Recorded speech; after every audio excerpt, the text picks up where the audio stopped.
This is Mike Regan with Transact's 2-minute warning for the week of April 22nd. And in this week's 2-minute warning, we're taking another important look at what's going on with rates in the truckload market.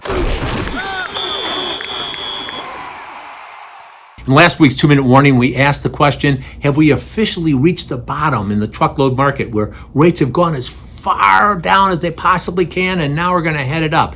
We said that the answer to that was probably yes, but we heard from a bunch of folks. They said, could you clarify some things that we're wondering about? And with that thought in mind, here's some critical facts that you need to consider.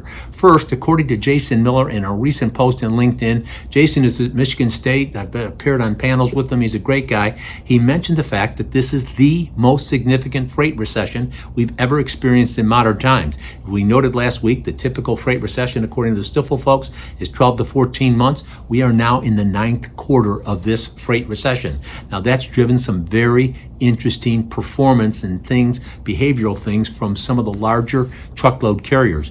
In Knight-Swift's recent quarterly report, I don't want to say they threw in the towel and raised the white flag, but what they did say is they're not going to dedicate equipment to contracts that are not going to be profitable over the length of that contract. Instead, they're going to take that equipment and put it into the spot market. They can use it on a temporary basis. The differences in the margins may affect their earnings for the short term, but long term they think that that is the play. We're not going to give shippers access to equipment for contract rates that are unacceptable. That's a message that people like Derek Leathers from Werner shared with me at RELA. It's a message that Shelley Simpson from J.B. Hunt also shared in their earnings report as well as in a video. And one of the things each one of these carriers have reminded shippers is that cycles aren't permanent. Things change. That's why they're called cycles. And just as the shippers had long-term memory when the market was really tight for them and carriers were jacking up rates, carriers have memories too. And when the economy comes back and demand picks up, well, we've heard from more than one carrier, rates are going to come back with a vengeance. And that leads to another question that we heard from several of you. When should we be in the market conducting a sourcing event?